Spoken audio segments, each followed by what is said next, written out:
सभी श्रोताओं का हार्दिक अभिनंदन। लीजिए सुनिए श्री अमरकांत द्वारा रचित कहानी एक थी गौरा। लंबे कद और डबलंग चेहरे वाले चाचा रामशरण के लाख विरोध के बावजूद आशु का विवाह वहीं हुआ। उन्होंने तो बहुत पहले ही ऐलान कर दिया था कि लड़की बड़ी बेहया है। आशु एक व्यवहार कुशल आदर्शवादी नौजवान है, जिस पर मार्क्स और गांधी दोनों का गहरा प्रभाव है। वह स्वभाव से शर्मीला या संकोची भी है।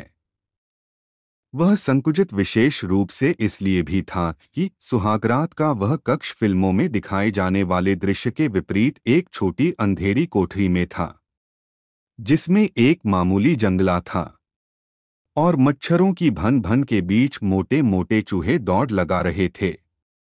लेकिन आशु की समस्या इस तरह दूर हुई कि उसके अंदर पहुंचते ही गौरा नाम की दुल्हन ने घूंघट उठाकर कहा, लीजिए मैं आ गई।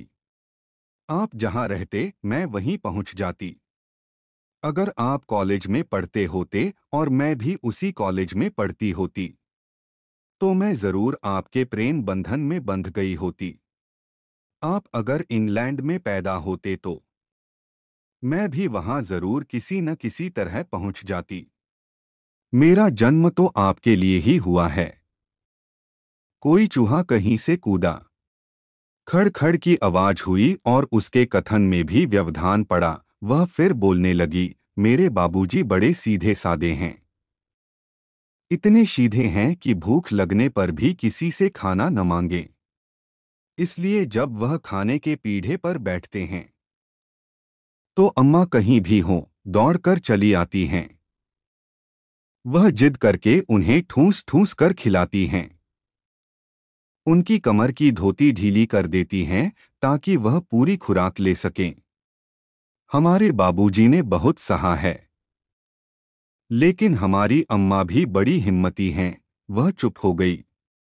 उसे संदेह हुआ था कि आशु उसकी बात ध्यान से नहीं सुन रहा है, पर ऐसी बात नहीं थी। वस्तुतः आशु को समझ में नहीं आ रहा था कि वह क्या कहे।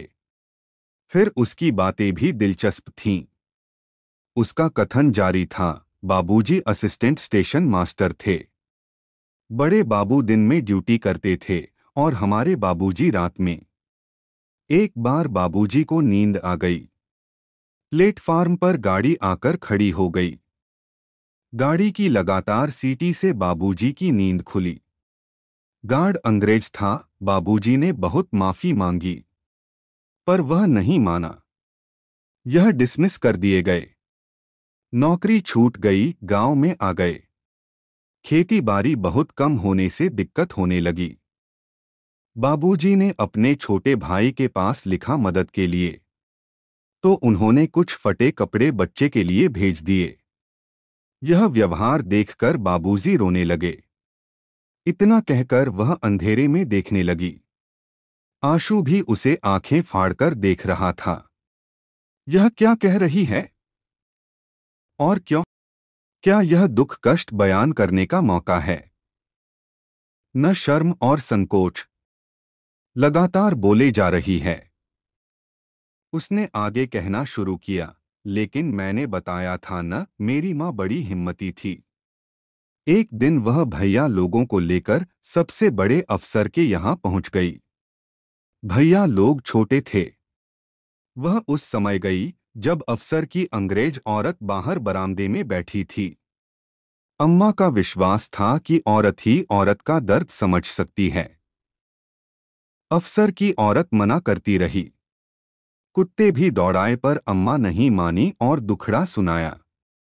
अंग्रेज अफसर की पत्नी ने ध्यान से सब कुछ सुना। फिर बोली, जाओ हो जाएगा।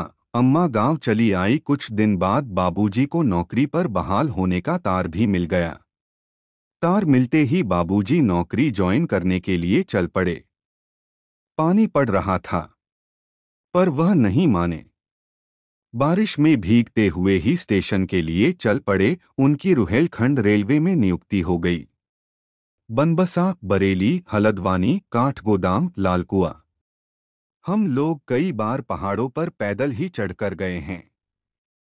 भीमताल की चढ़ाई, राजा झींद की कोठी, उधर के स्टेशन क्वार्टरों की ऊंची ऊंची दीवारें।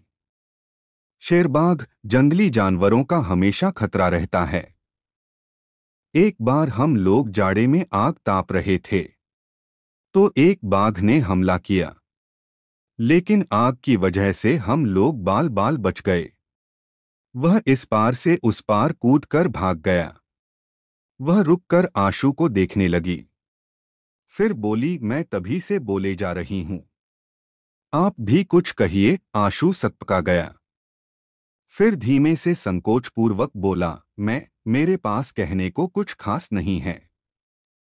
हाँ, मैं लेखक बनना चाहता हूं।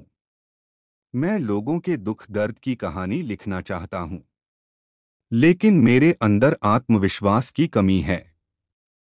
पता नहीं मैं लिख पाऊंगा कि नहीं। क्यों नहीं लिख पाएंगे? जरूर लिखेंगे। मेरी वजह से आपके काम में कोई रुकावट न होगी। मुझसे जो भी मदद होगी, हो सकेगी, मैं जरूर दूंगी। आप निश्चिंत रहिए। मेरे भैया ने कहा है कि तुम्हें अपने पति की हर मदद करनी होगी, जिससे वह अपने रास्ते पर आगे बढ़ सकें। मुझे अपने लिए कुछ नहीं चाहिए। आप जो खिलाएंगे और जो पहनाएंगे वह मेरे लिए स्वादिष्ट और मूल्यवान होगा। आप बेफिक्र होकर लिखिए, पढ़िए। आपको निरंतर मेरा सहयोग प्राप्त होगा। उसकी आंखें भारी हो रही थीं, और अचानक वह नींद के आगोश में चली गई। आशु कुछ देर तक उसके मुखमंडल को देखता रहा। वह सोचने लगा कि गौरा नाम की इस लड़की के साथ उसका जीवन कैसे बीतेगा, लेकिन लाख कोशिश करने पर भी वह सोच नहीं पाया। वह अंधेरे में देखने लगा।